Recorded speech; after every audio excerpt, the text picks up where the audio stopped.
All right, so as we get into this next topic, ladies and gentlemen, this is one of my favorites as of late, and just want to give a big shouts out to all my mentors for putting me on. But I want to talk about the tyranny of shit. So what is the tyranny of shit? We operate. Well, our first language as human beings that we are introduced to is imagery, and that second language that we're introduced to is called words. And through images and words, we're able to communicate with each other. But we have to be mindful that, the language in which we use to talk about ourselves as well as the world around us, it has an impact on the reality that we will create for ourselves.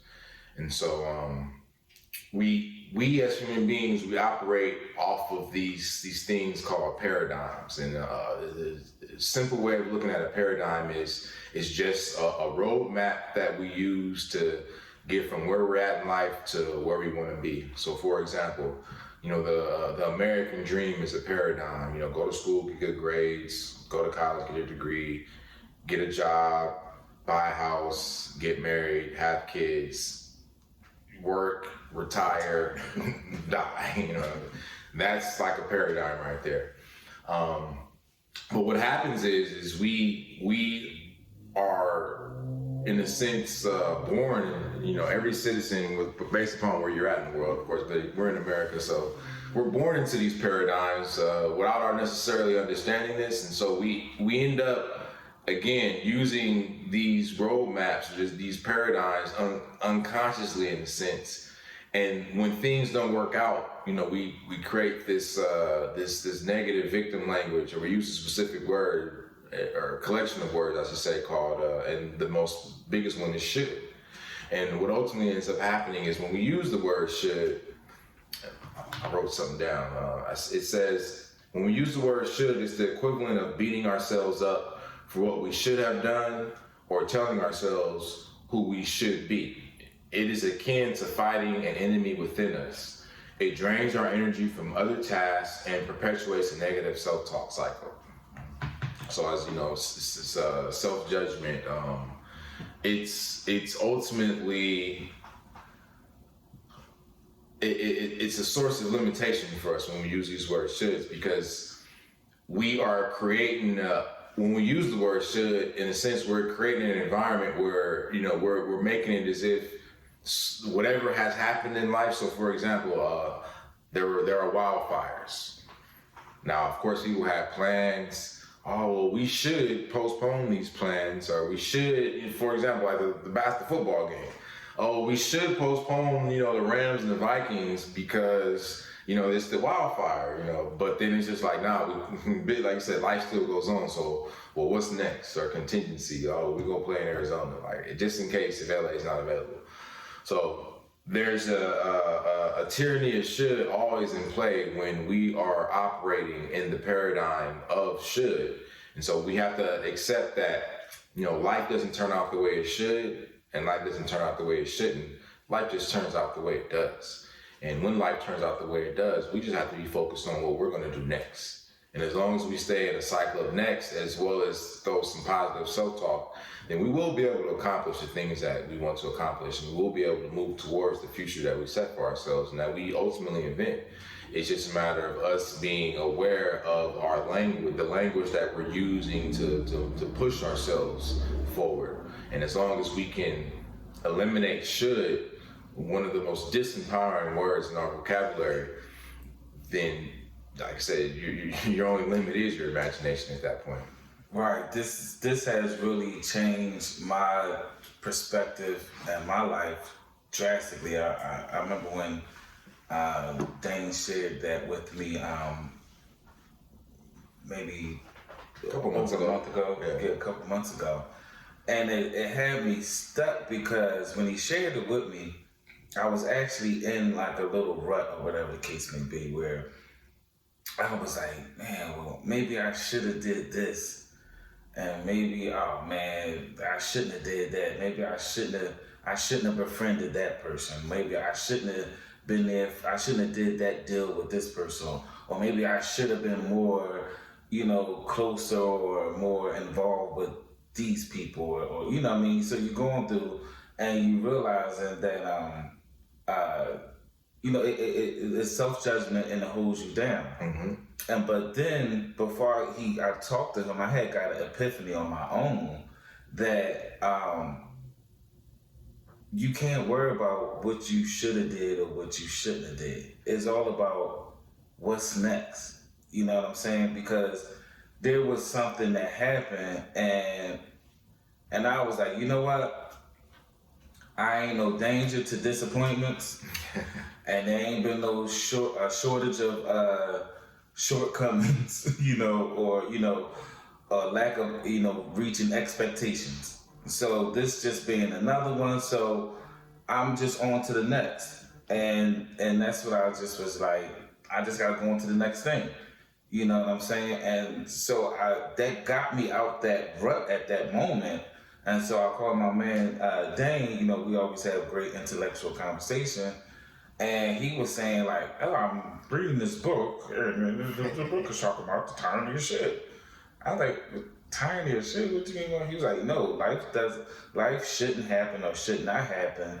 Life just happens, and it's all about being ready to go for what's next, to do what's next, not to sit there contemplating what didn't happen." Playing the blame game, or trying to say, blame people. You did it. When Dane shared that with me, it really helped me understand what I was going through, and it was like life will always give you confirmation.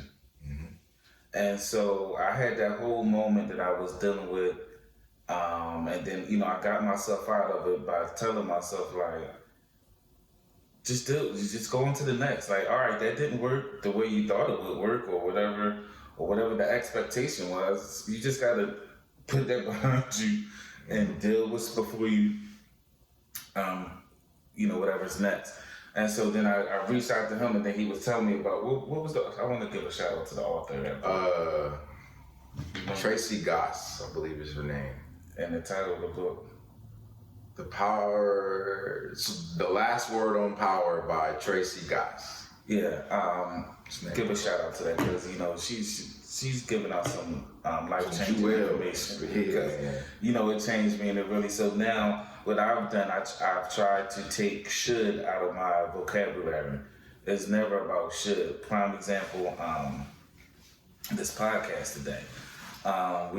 We were scheduled to shoot our first podcast today, and there were we were supposed to be at the school. There was a plethora of expectations and things we were supposed to do, but with me and Dane being on this whole tyranny of should, not being bound by the tyranny of should, it was like, all right, what's next? What's next? There was a couple of people who were affected by the fires here in LA. One of the studios we were going to use, were closed due to the fires, and so it was all about, all right, what's next? And that's how we're able to get here today. We don't have the whole setup like we want and like we plan to have and like we will have. Yep. I guarantee by this episode 2, y'all gonna be like, oh, they done got a stimulus check. Right. They done got a bailout, but you just gotta use what you got and just move forward.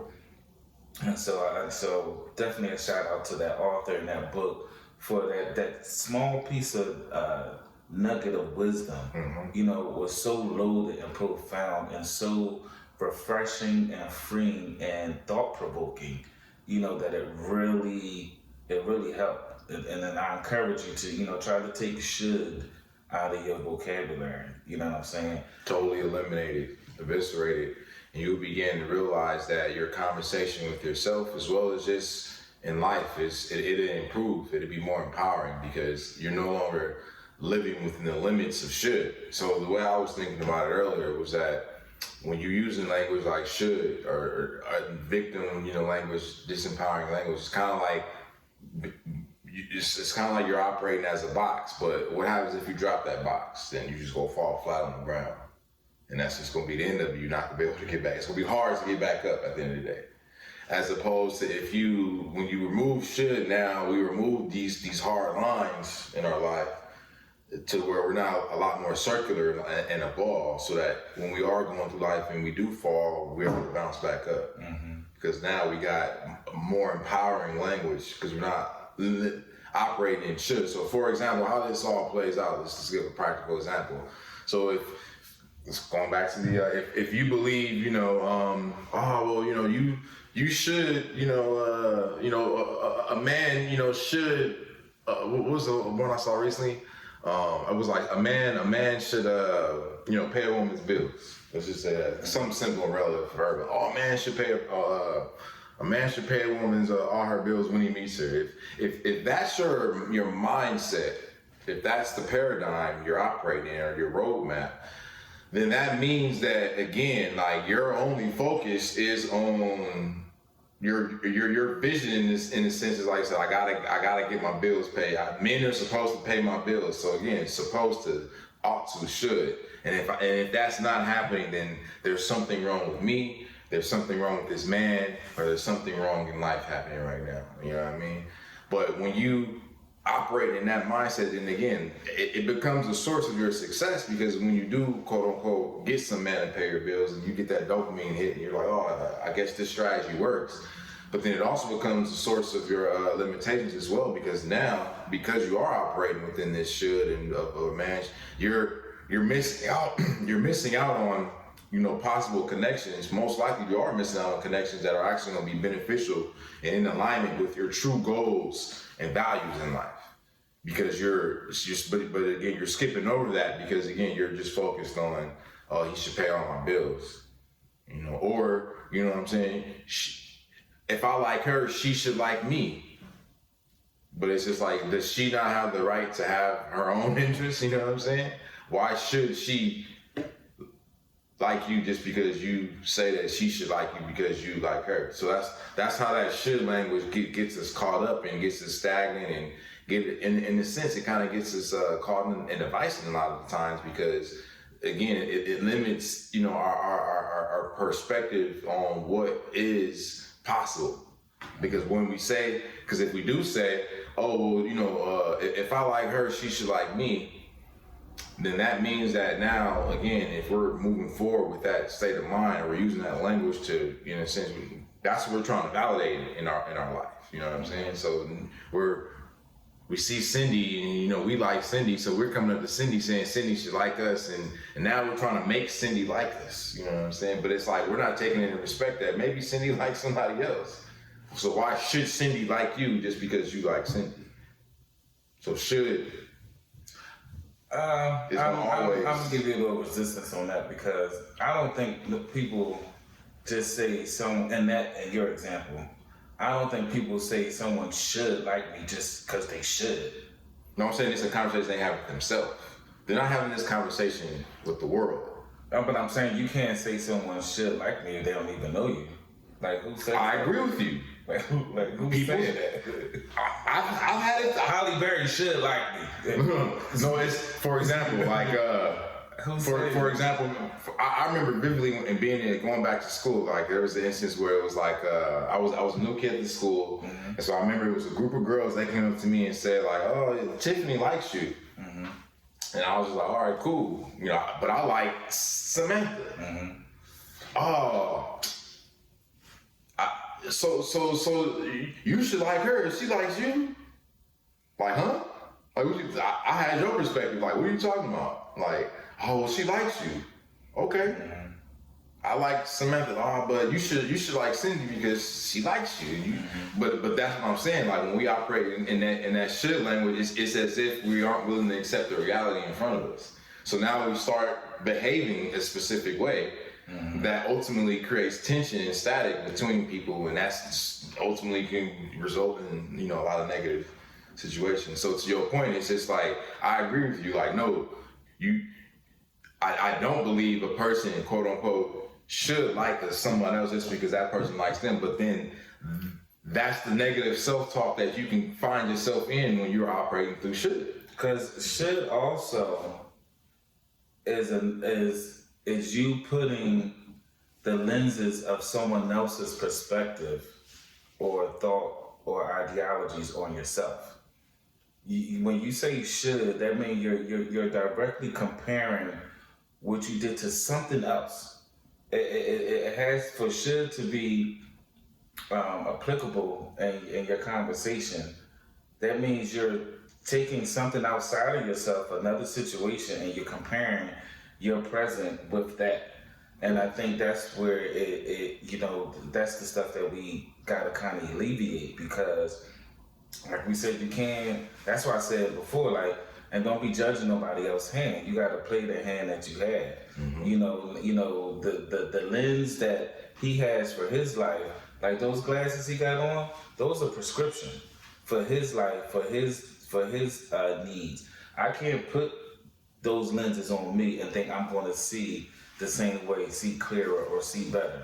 I might see worse, mm-hmm. or I might see better, or I might can't see at all. You know what I'm saying? And it's like, just because there's other perspectives and other outcomes and other ways that people have done things, we have to get from under that tyranny of should, because when you think about it, when you say should, I should have done that. Based on what? Right, and that's my question, right? Who? Based on what? Based on who? Based on the outcome that you didn't get. You didn't get the outcome you didn't get because you didn't get it. So now what's next? Mm-hmm.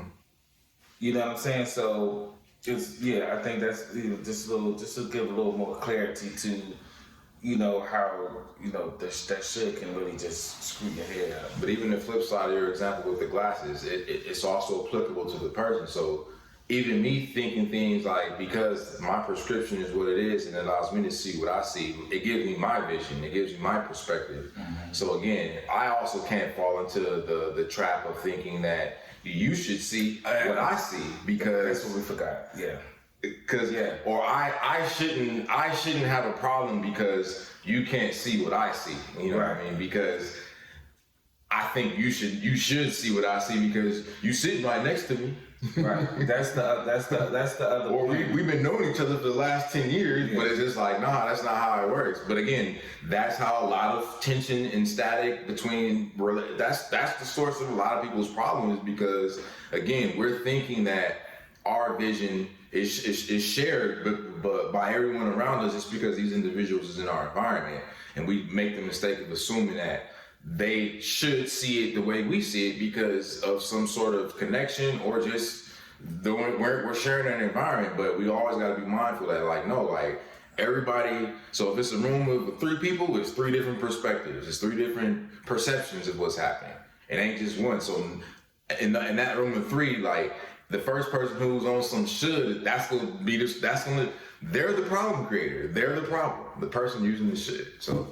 Yeah, so that's the other side to the tyranny of shit, and it just slipped my mind because we was just on the one aspect of the self-judgment, but also the tyranny of shit comes into play when you're giving advice, mm-hmm. when you're speaking to other people, when you're raising children. This is a great example with the tyranny of shit, where you'll tell your child they should do this or you should do that, based on your own experiences, your own upbringings, and your own fears, accomplishments, your own desires, disappointments, right, fears, and then you're kind of subjugating them to your perspective or to your experience, and that's kind of like counterproductive, because number one, these children and kids, don't have the same issues that you went through when you was a child.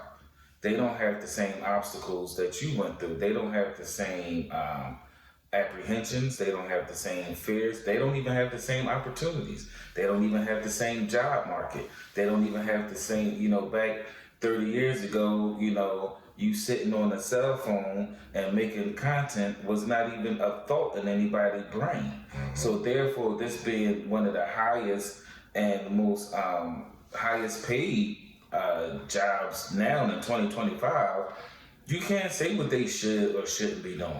You really can't. You have to find out what it is that they want. What it is that you vision. want. Yeah, vision of the future, right? What it is that you want to achieve.